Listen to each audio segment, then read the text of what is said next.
I'd like to start this out before I get into the talk by thanking both Mark as well as the Open Source 101 conference for having this talk. It's a real pleasure to be here, and I hope to live up to the privilege. The talk I'm going to give today is called Neither Saints Nor Rogues: Ethics in Open Source. And this is ethics is a tricky business. Everybody has their own versions of them. So I want to just say up front, this is my personal take on how to run open source projects, large and small, in an ethical way. It's not the only way to think about it. I hope that you'll find the framing of the problem is useful, but that it will help, and that this will help you to come to conclusions that work for you. So let me first dive in and talk a little bit about myself and where I work, because this has bearing on why I have any ideas about this whole subject to begin with. So I'm a database geek. I've been working on databases for over 30 years. I started in 1983. Most have worked on about 20 different kinds, and some of them I worked on for a decade. Others I worked on for a day, long enough to realize I hated them. I started learning how to code when I was a kid in 1972, so it'll be 50 years next year, next January. And back in those days, we started with paper tape and wrote programs on cards. It's obviously changed a lot since then, but it's still a really fun, a really great thing to work on. And in the last 15 or so years, I've worked on or been associated with multiple open source projects. And we'll talk a little bit about those going on, but a big one was MySQL, and then another one is Clickhouse. So that brings me to my company. So I'm the CEO of a company called Altinity, and what we do is we market a database called Clickhouse. So we style ourselves as enterprise provider, and we're helping people. Clickhouse is a really popular SQL data warehouse that's licensed Apache 2.0.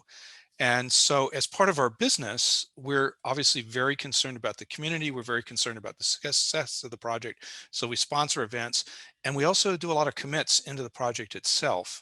We're actually the #2 committers in the community, both in terms of Clickhouse as well as some of the ecosystem projects.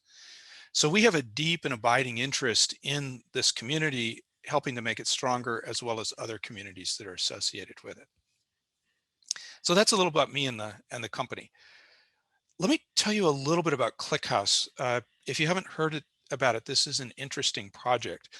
It was originally developed by Yandex, and the way that it got started was they were doing web analytics. They had had a system called Metrica, and it's kind of like a Russian version of Google Analytics. And what you want to do is be able to allow people to answer just general questions about the traffic on websites, and sort of where'd the traffic come from, and then given where the traffic came from, what's the first page they landed on, sort of slicing and dicing types of things. And this is a problem that you traditionally answer with a type of database called a data warehouse, which is designed for reading very large amounts of data and coming back with quick responses. Well, to make a long story short, Yandex was looking for an open source data warehouse that would do this, or one that was a proprietary one that was reasonable cheap. They couldn't find it. So a guy named Alexei Milovidov, starting in 2008, wrote his own. And it worked, and it drives this Metrica product. It worked so well that they ended up using it for a bunch of other things in-house. Yandex is a pretty big company. It's kind of like it's almost like a Silicon Valley startup, except that their headquarters is located in Moscow. And so they were using it for all other kinds of use cases, like monitoring network logs, doing things like examining service logs, doing observability, so on and so forth. And at Alexei was it worked so well that Alexei was able to persuade them to open source it in 2016, and it has grown very rapidly since then. It's now one of the largest database projects on GitHub. In fact, by one measure, it's the second on GitHub after Elasticsearch, the folks that are sponsoring this track. Here's just a few stats on the project from starting in December 2020. I didn't rerun the numbers, but the number of people who've contributed, actually done a pull request, is now well over 700. It was 684 back in December. So those are unique GitHub users. Almost 2,000 people in December had already opened at least one issue. 2,800 trending toward 2,900 had forked the code, and of course a bunch of people had started the repo. So it's a really a very popular project, tremendously large community, which takes contributions from people literally all over the world. So that actually means that we have some interest, as I said before, in running communities. But what got me thinking about ethics was not this project, but the previous thing that I worked on, which was in the MySQL community. So the company that I worked at before this was a little company called Continuant that still exists, and they actually still maintain this product I'm going to talk about. And I was CEO of that company, and we wrote something called the Tungsten Replicator, which was kind of like an open source Golden Gate, and it was licensed under GPL v2. It could do things like parallel replication from MySQL, which was actually the first software that did this. It could load data from MySQL to Redshift or Hadoop or later on others as well. So it was actually quite successful, and we went through a number of it. To make a long story short, it was a big reason for the success of the company, because we were really selling, as it turned out, database clustering and high availability to MySQL users. The Tungsten Replicator was the thing that made the copies of the databases so that we could do things like failover. And because we were in an open source community and selling to a lot of open source users, it was very helpful to have part of the product be open source. And so we allowed people to use it freely. They could fork it, they could do whatever they wanted as long as it was GPL v2 compliant, and everything was happy. And in the end, things turned out well for us, and we sold the company to VMware in 2014. Well, that led to a teaching moment, which I was searching for an XKCD cartoon that would describe it, and I couldn't find one, so I made my own. Basically, we were totally jazzed that we had sold the company for a bunch of reasons. And so I stood up in front of a conference right after we've sold it, and said, "Yay, we sold the company to VMware. Nothing's going to change. It's going to be great. We have all these resources from VMware, and it's going to just make things even better than they are right now." And there were about 300 people in the room, and I think the people who were listening probably said, the ones who had any experience in this topic of like what happens when you sell a company, probably went, "Huh, right." So this got me to thinking, because of course once we went to VMware, things were quite different. We had a lot less control. Just writing a blog article, for example, took 2.5 months in some cases. It was very difficult to get to do open source things at the time. So it got me thinking, well, is that something that I could have done better? Because obviously this was happening, but I wasn't really thinking about the future. And so as a result, it really got me thinking about how can you get, what kind of dilemmas actually come up in open source, and how can you navigate your way through them? And as you look at open source projects, regardless of the size, there tend to be a number of standard questions that come up. Not all projects have them, but most projects have some fraction of these questions as well as others. Like, do I owe bug fixes to people who use my code? So I wrote something, it's popular, it breaks. Do I have to fix it for them? What happens if something changes in my life and I have to bail out of the project? How do I do that? Do I have to take pull requests? So most projects these days are either on GitHub or GitLab, but a big chunk of them on GitHub, and pull requests are standard way to do changes. Do I have to take them? How should I behave? If I'm just a member of some open source project, and regardless of capacity, how should I behave to other users? And then finally, one that hits the news pretty often is, can I relicense? Is it fair to people if I relicense my software because I need to make money? So these are are really common problems that come up. And it's the and so, kind of like what I went through, where if you don't think about these, it's sometimes sort of hard to navigate, even, well, first of all, anticipate these problems and then navigate through them when they actually arise.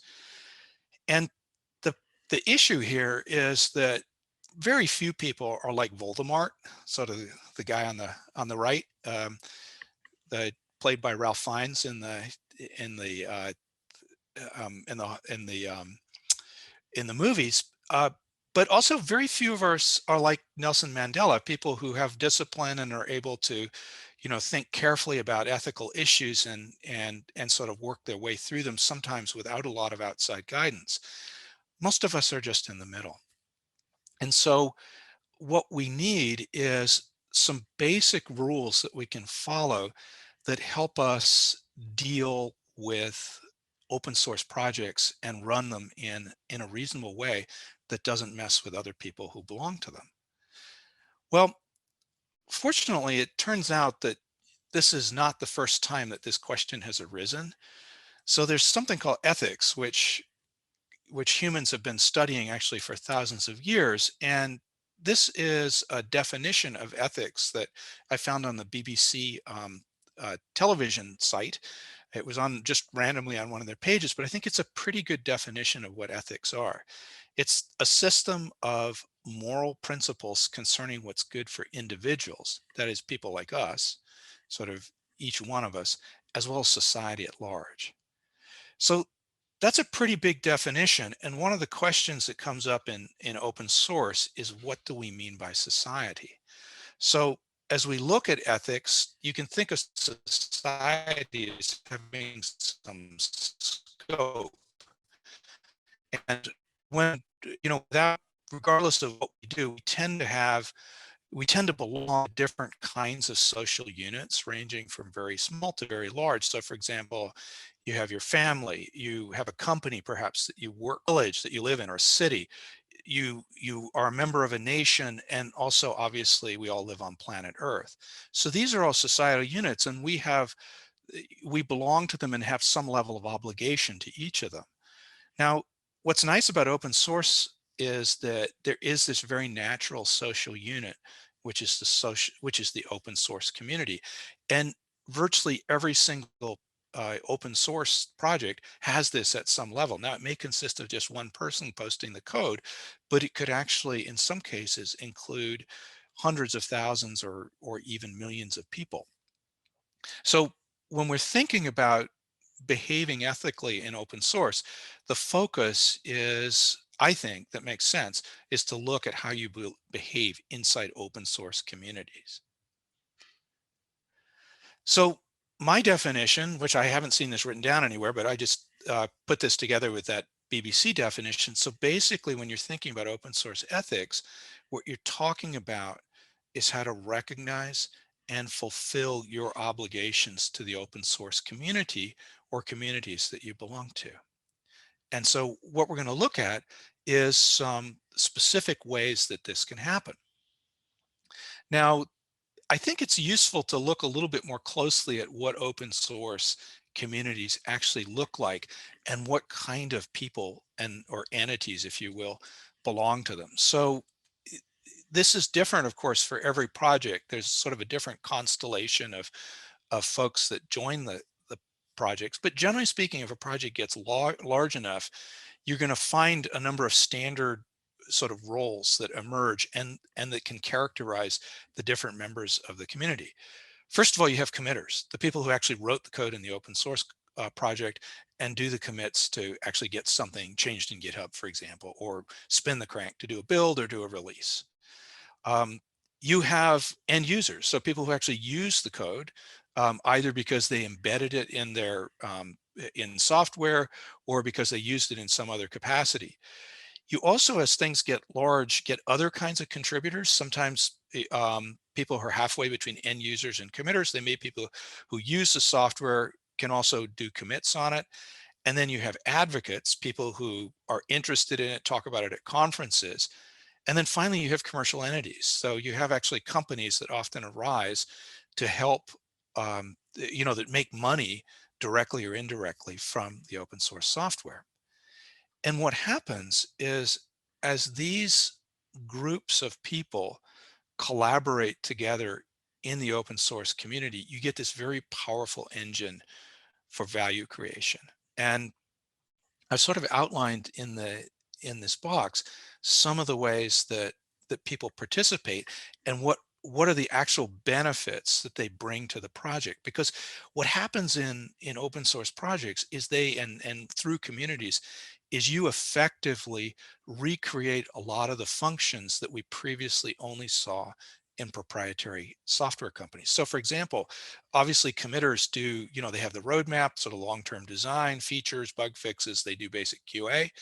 You have the end users who are doing everything from helping you to define the requirements, either by explicitly telling you or squeaking loudly if you get it wrong, all the way to providing marketing. When they tell their friends, they tell their neighbors, they tell their boss that this is great software that you should use. And then you have all these other folks in between, like the advocates who present at conferences, write documentation, write blog articles, and also help organize the community.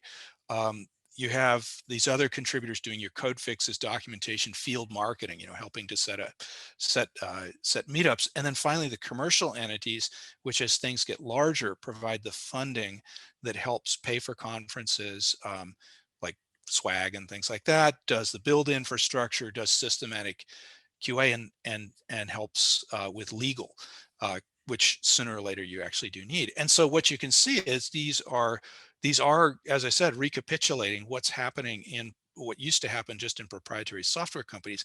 And it turns out they can be incredibly productive when the community works well together. So for example, the most popular operating system on earth is the Linux operating system, drawn from a huge community of people. It gets thousands of commits in every release, or thousands of contributors in every release.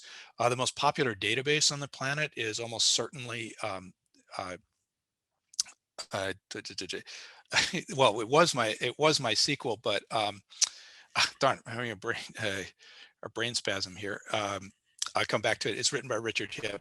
It's I don't actually work on it, which is why I'm having so it has been phenomenally popular in uh, sort of, in fact, in data in general. Open source has been tremendously productive, and some of the largest and most popular systems are based on open source projects.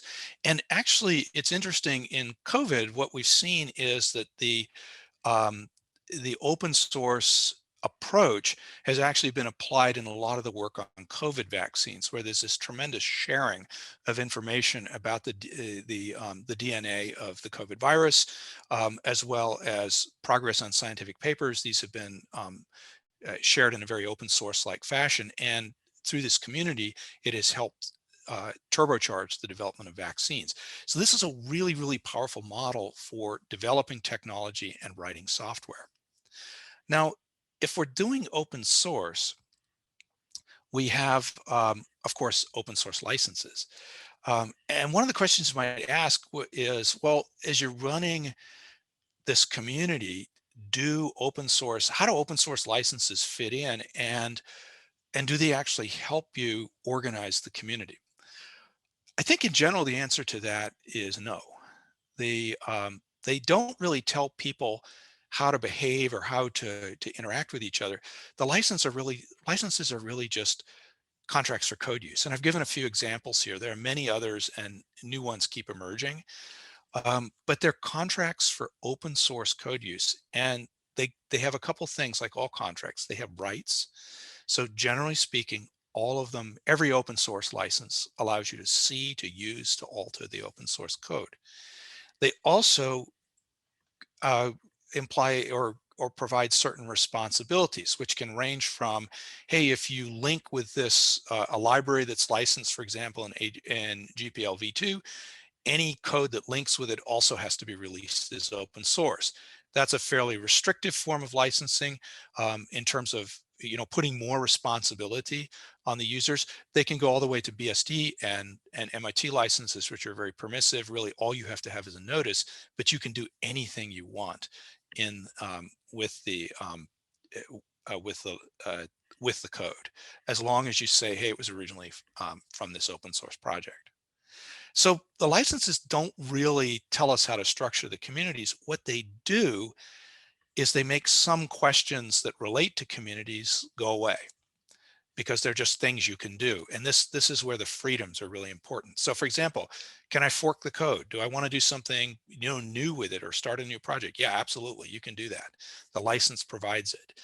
Um, can I go ahead and take the code, change it, do something interesting and not contribute back to the upstream project? Yes, you can do that too. That's not required by any license that open source license that I know of. Can I use it to make money?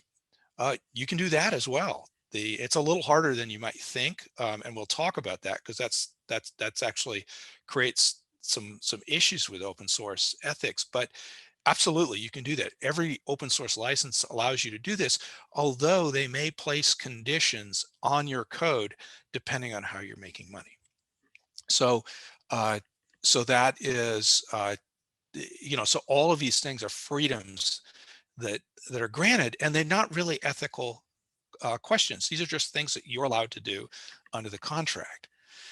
What is an ethical question is something like the following: do committers owe bug fixes to their users?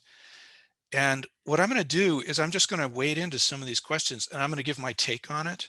Uh, Again, what works for me. I'm going to show you that at the end, I think there's some fairly basic rules that unify all of these answers, and you'll start to see them emerging as we go through. So do committers owe bug fixes to users? Well, the answer is no, they don't. What I think committers owe their users is an appropriate way to fix problems. That's a much better way of framing the project, and that could actually be nothing. So for example, if you're just posting code because you're giving an example, it's probably not important to fix it. But the more that people depend on your code, the more important it is that, for example, if there's a security issue, there's some way to get it fixed so that it doesn't affect a bunch of people. But there's all kinds of models for doing this, and they range from everything where you as a committer do every single fix, and all you ask for people to do is just, hey, report it. Give me a hint. In fact, give me a full description of the bug, all the way to, hey, join the project. If you've got a fix, I'll give you admin rights. You can come in and just put the fix in yourself. So you can pick whichever model makes the most sense, but the point is that from an ethics perspective, you do owe this to your users to have some way of fixing problems, because they've made some commitment to use this software. They're helping you develop the community, and so this is something that you should just do. So it's a the ground reason here is you're valuing the contribution of your users, and you're doing something to them, for them, in return.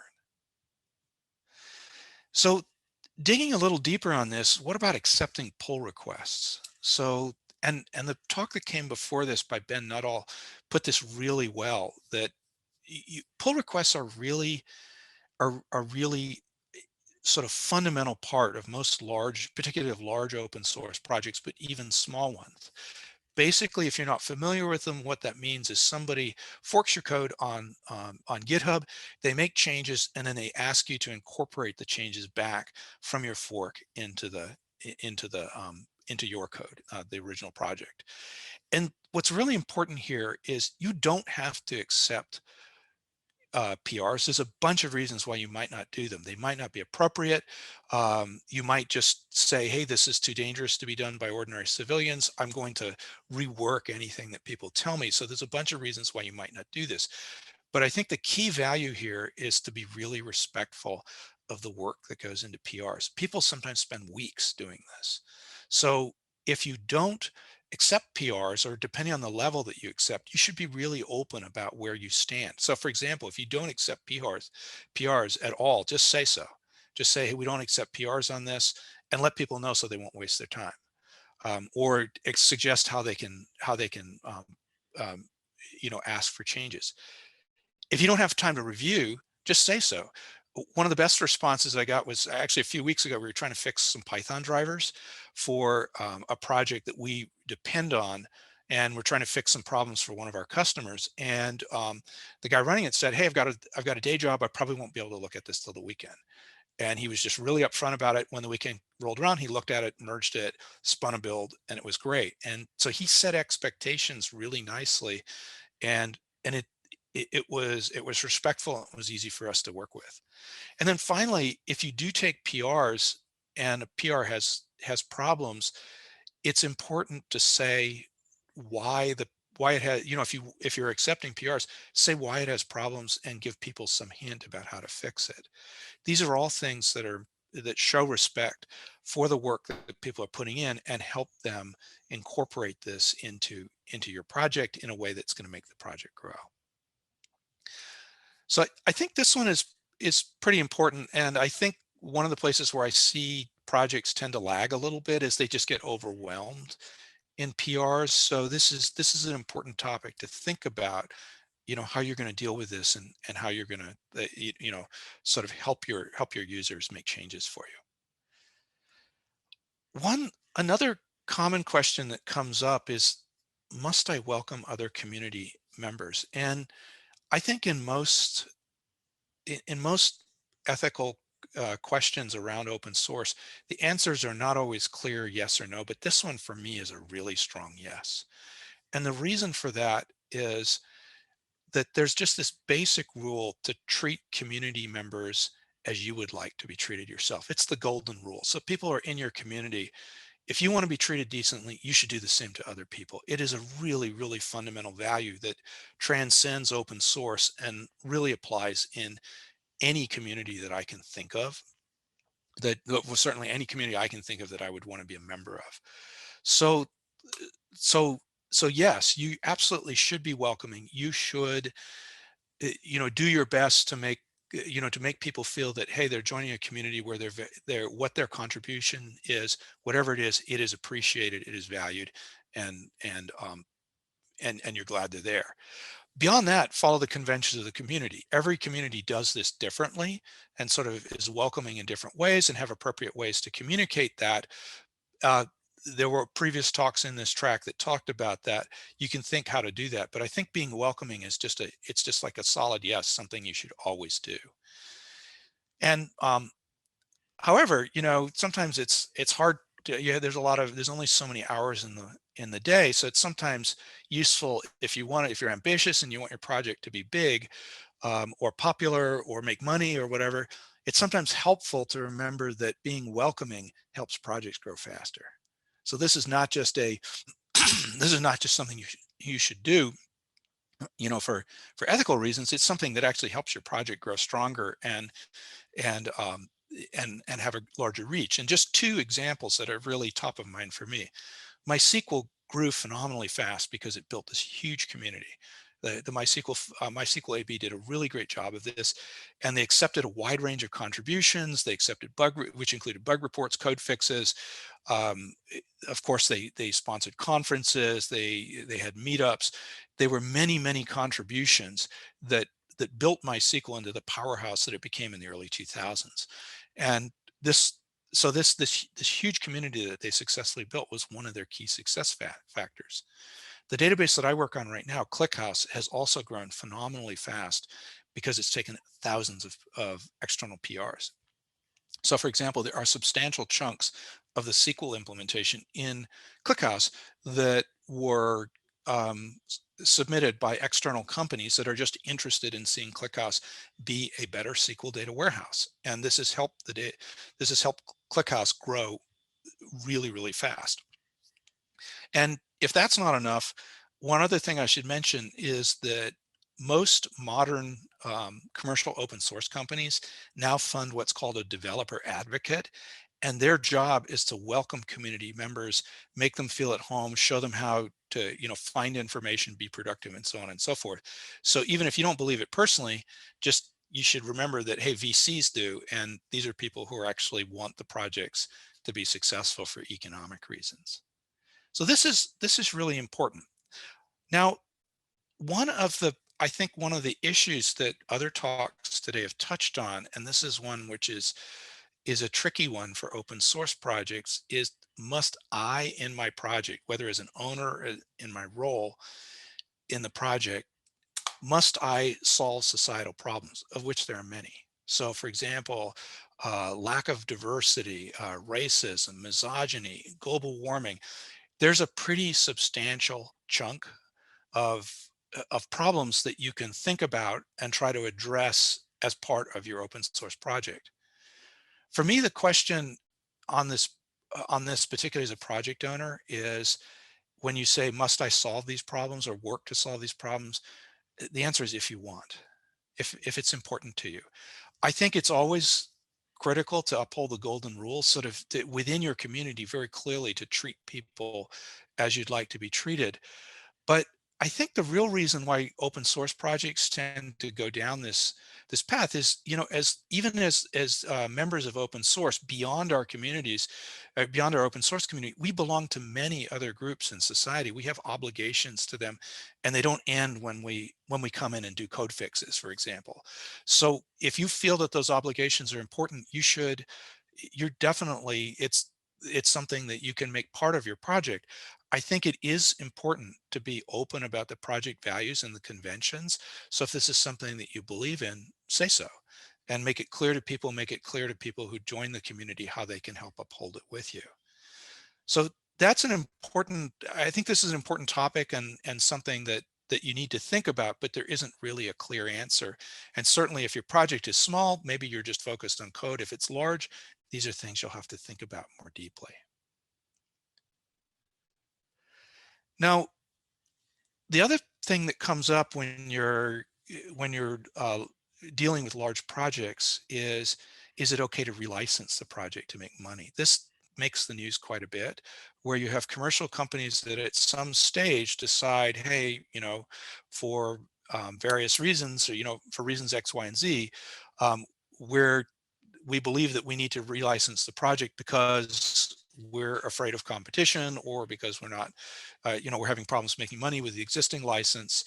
Um, so is it okay to do this? And I think the answer is yes, but um, obviously, if you own the copyrights to the code, there's no question that you have the right, and or if you have code that's submitted using a CLA, which is where the contributor signs away their rights to the copyright, you have the right to do this. It's in the open source. It's legally something that you can do. The thing that you need to remember, though, is a lot of people have contributed to these projects. So I think if you're going to relicense, be honest about it. Why are you doing it? To say that it's oh, because it's going to make the community better. Well, a lot of relicensing actually doesn't do that, because it puts more restrictions, for example, on how the code can be used. So for some people in the community, that's not going to help them. The other thing that is another thing is that you want to think about who got you into this position in the first place. So the people who helped, even their end users, even if they did nothing else but tell their friend that this is a great project, they have helped your project. And so as you relicense, you have some duty to think about, hey, what did they contribute? And then finally, you want to think about the business early on.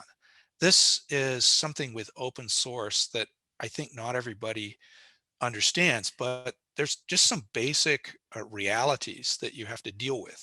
So in the, for commercial open source, particularly VC funded, you have kind of an ideal model. You've got a super popular project.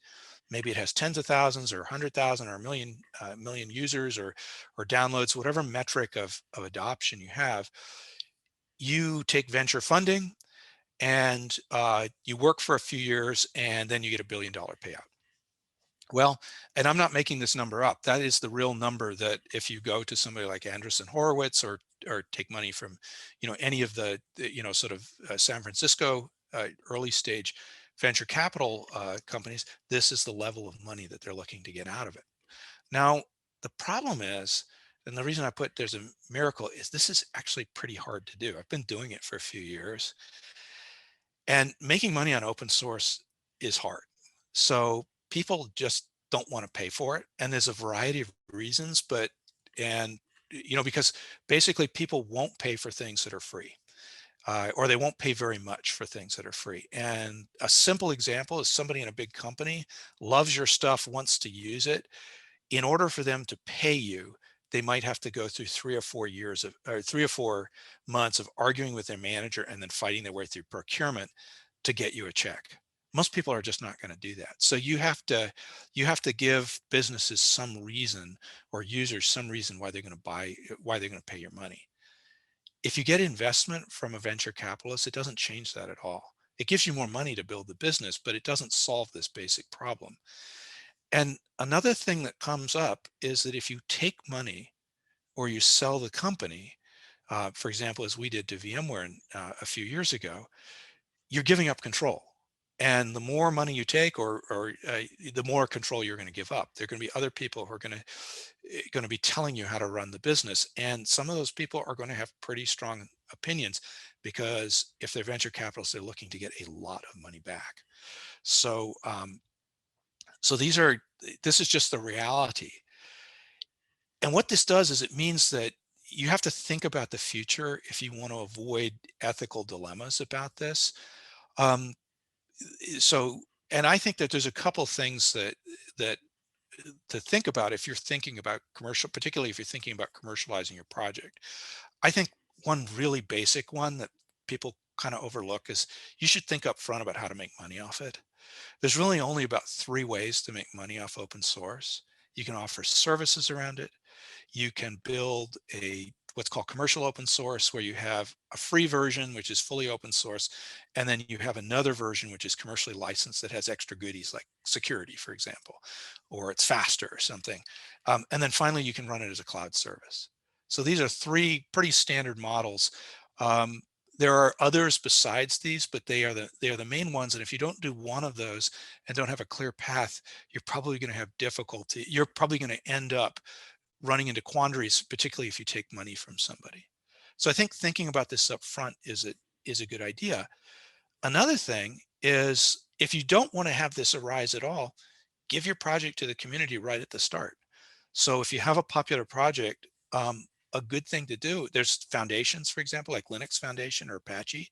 You can put your project into a foundation, or you can do the same thing by effectively just having a lot of contributors to the project, so that if it gets, if you sell it, or something happens to you, there's somebody else to maintain it.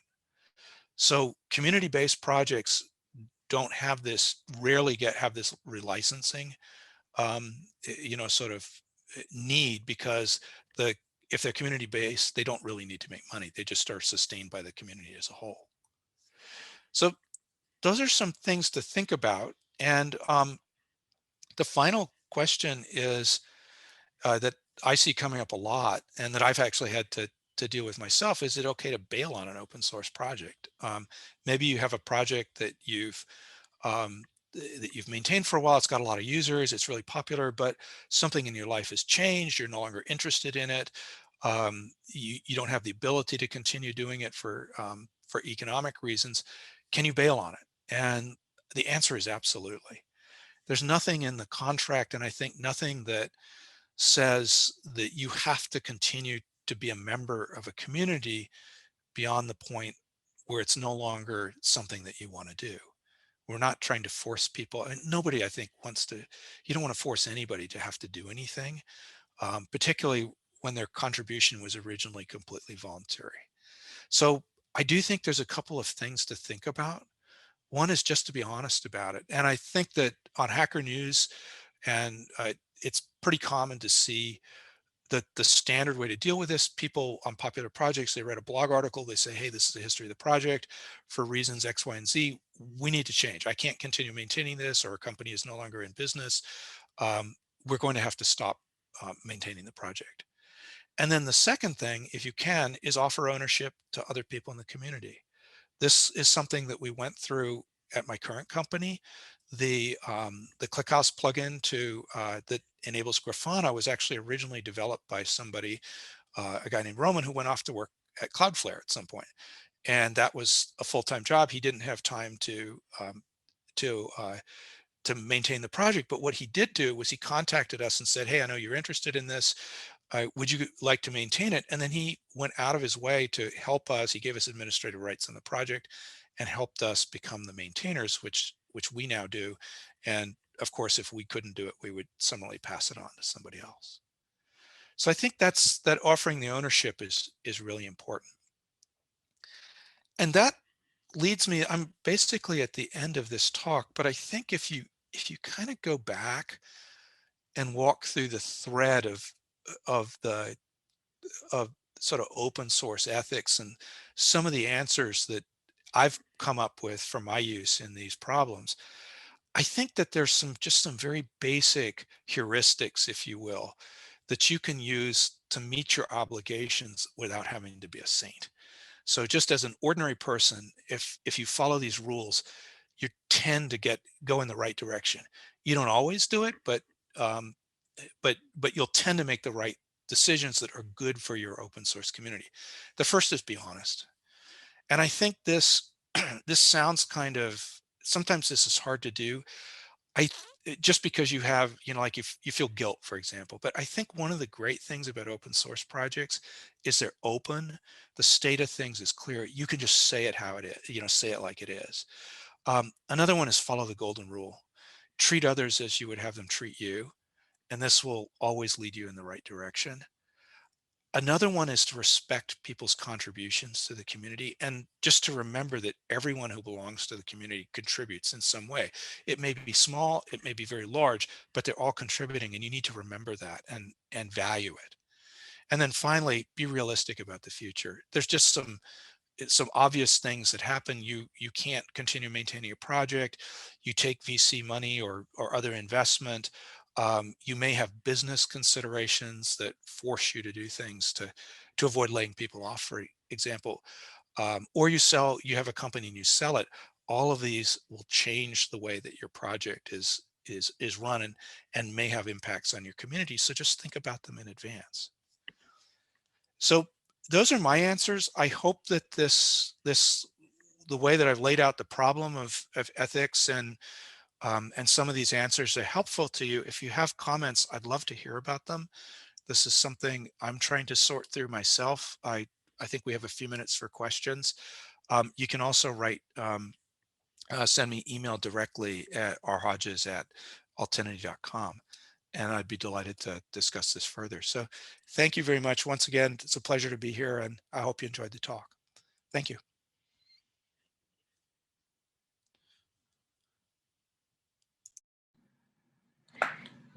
Thank you very much. And I'll just wait to see if anyone has any questions. Oh yeah. Oh, it's not a question. I guess you satisfied everyone's thoughts and whatever they needed. Well, Well, somebody liked it. That makes it okay. The whole talk was worth it. So, but it definitely, if you have this stuff, is like nobody has the answers to this stuff, and most of these rules come through messing stuff up and then thinking through, okay, I could have done that better. So yeah, so if you have other problems that you've run into, I'd love to hear about them, and also your answers to some of these problems. Oh yeah, you just got something in your Oh, do you have examples of communities that have engaged well or not well with the open source community? Community engagement tends to make or break projects. Do you have concrete examples of companies that either followed or disregarded the principles that you've described? Yeah, thank you for that question. As I said, I think MySQL under MySQL AB did a really great job of this as a commercial project. So I think that and what I liked about MySQL, because I love that community, it has changed since they were bought by Oracle, obviously. So that's kind of out of scope. But what they did was they had a bias toward accepting change. And I think that's a kind of a code level way of being welcome. It's somebody said, hey, I've got an idea for how MySQL can be improved. Can you put it in? And so as a result, MySQL tended to add all these fixes for stuff that were problems that people had. And sometimes the fixes were a little half baked. sometimes the problems weren't fully thought through. So on the one side, sometimes it actually, created issues in MySQL, but I think the benefit was it added features that people needed. It made them feel that they were valued. And I think that sort of made it a community that people wanted to belong to. And I think they did a great job. I also think that overall, uh, yeah, so other companies that have done this well, I think Red Hat is a great example. That's actually a company I really look up to. I think that they, because they found a bit, and here's why I like them. Because they found a business model that allowed them to be, sort of have a consistent view overall. I mean, specific projects may vary, but they had a view that allowed them to be consistent in the way that they treated the open source communities and the way that they supported them. So, for example, a tremendous amount of the Linux development in the end is done by Red Hat contributors, or has been done over the years. So that's another company that's done really well. Um, and a company I'm working with right now that I think is, I want to call them out, Preset. They're the folks that support Superset, and I think they're just one of many current companies that are just up and coming that have done a really great job of being welcoming to people. I'm currently working with their community, and we actually do most of our business integration through the community. They're just great to work with. So I definitely recommend go over there, check them out. It's fun place to be. Good. We're over time. I can hang around and take a couple more questions, but if there are any.